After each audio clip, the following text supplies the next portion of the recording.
In today's video, we're going to talk about a super hot work from home opportunity that requires no phones and it pays six figures and the company is very well known. It's none other than Google. Yes, you heard me correctly. I said Google. And before you even think about applying, I'm going to need you to stick around to the end of this video because I have some insider hacks that you can use to get your resume in front of the recruiters to increase your chances of landing this job. Let's hop right in. All right, folks. So here we have the policy escalation specialist that would be working on the YouTube trust and safety team. Now, I am going to go over the qualifications and things that you 100% want to have listed on your resume. But first, I wanted to get to the fun part and show you the salary. Now, for this to be a Google job, of course, you're going to be paid very, very well. And you don't even have to have a bunch of previous experience or credentials or anything like that. So here at the bottom, we're going to look at that particular salary, and I'm going to explain to you how you can actually increase whatever they offer you for your salary. But just take a look here. This definitely says it's a remote role. Here in the United States, it is remote eligible. So there is no certain place that you have to sit in order to be eligible to work there. When it comes to the minimum qualifications, it says bachelor's degree or equivalent practical experience.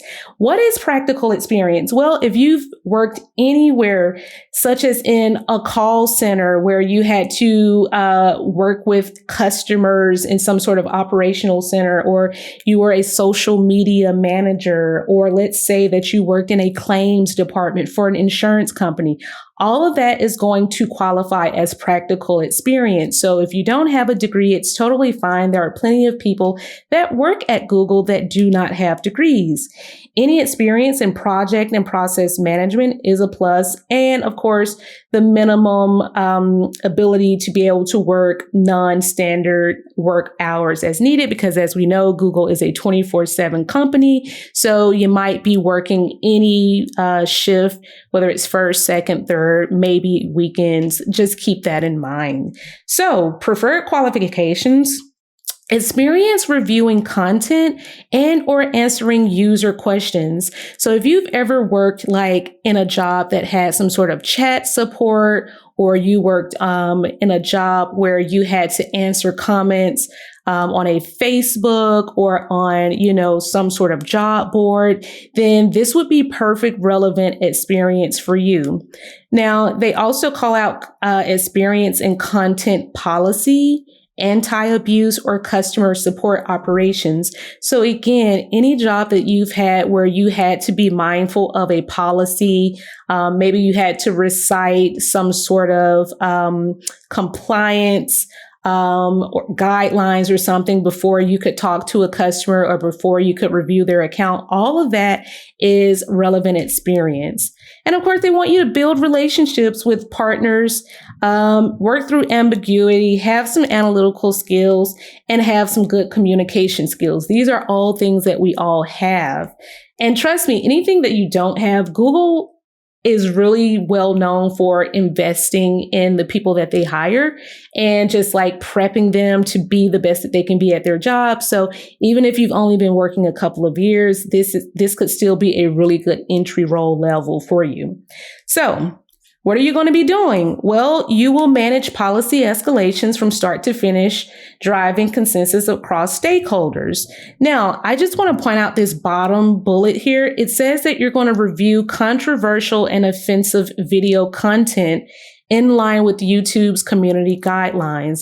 So if you've ever been on YouTube and you've left a comment and it got flagged, or you got a warning from YouTube, that's kind of like similar to what this would be, where you might be responsible for when a content creator uploads a video, perhaps you'll be watching that video to make sure that it doesn't have any pornography or hate speech in it, things of that nature. YouTube wants everybody to have freedom of speech, but it still has to be in line with the community guidelines. So that's something to keep in mind. Now, for the salary, here it shows that the minimum salary range is going to be $94,000 up to $101,000 plus bonus plus equity and benefits. That is the minimum for Colorado residents. So if you live outside of Colorado, there's a great chance that your minimum salary is going to be a lot higher than this. And you may be saying, well, Jazzy, how do I get a higher salary? Well, once they make a job offer to you, you could say, and here's a little insider secret. Google always makes multiple offers as long as you counter with them. So their first offer is never the highest offer. Keep that in mind. So if they offer you $101,000, you could say, I'd really love to accept this offer and this is my dream company. I do have other offers on the table. So if you could raise this to a minimum of $120,000 for base salary, I can accept this today. And make sure you put that in the email and tell them to have their compensation team review that. The hiring manager won't review it. It will be the compensation team. That's just a little insider secret for you. So this job, again, is a really, really cool job for a first timer at Google, for anybody that's working technical support, customer support, collections, billing departments, all that good stuff is relevant experience. And some of the keywords you want to make sure that you call out is going to be things like process management, if you've ever done that, project management, reviewing content, answering user questions. Those are going to be hot keywords for your resume. Content policy, customer support operations, those are going to be hot words. Some of the other hard words are going to obviously be trust and safety, since that would be the specific team that you would be working with. Anything that you've done where you had to escalate something, that is going to be a hot word as well for your resume. And some of the other words would be down here, just anything that has to do with community guidelines, controversial implementations. Those things are going to be very useful words to have in your resume. Anything around severity, risk, and action, those are going to be words that show that you know how to evaluate content and make decisions based on that content. So there you have it, folks, for the policy escalation specialist. So here are just a few more tips that you want to stay mindful of as you begin to apply for roles, especially at these tech giants like Google, Facebook, Amazon, different companies like that.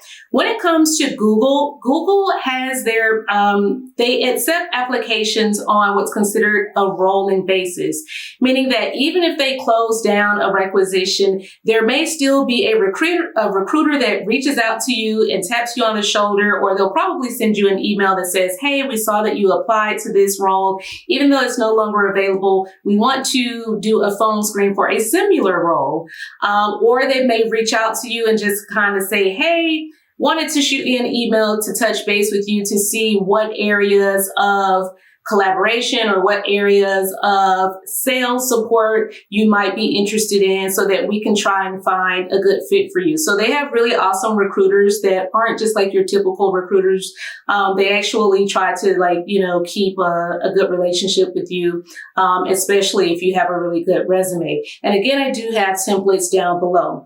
Now, the other thing that I wanted to talk about is the whole salary negotiation thing, and how do you get a higher start salary. So just remember this, for not just for Google, but pretty much any, mid to large size tech company, their first offer is never their best offer. Trust me, you will not insult them by saying, hey, I need just a little bit more money, but you do have to be very strategic in how you say that. So if they offered you, let's just say $100,000, you know that that's typically going to be their lowest offer. It's at the bottom. So you could say, well, I really love this company. I definitely want to work here. I've got another offer on the table. However, Google's my dream company. So if you could raise that offer to $130K, I could accept that today and we can go from there.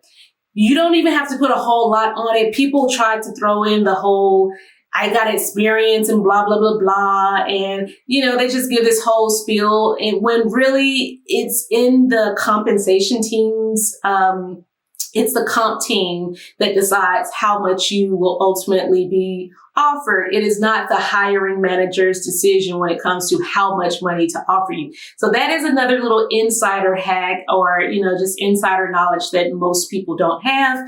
But I used to work for AWS, which is Amazon. And when I worked on their corporate side, I definitely was able to negotiate my salary. And I also got extra stock in the company and a higher sign-on bonus after we went back and forth, maybe, 3 or 4 emails. So it's definitely possible, but let me know if you have any questions down below and I will be happy to answer them for you. Until then, continue to secure the bag and I will see you in the next video.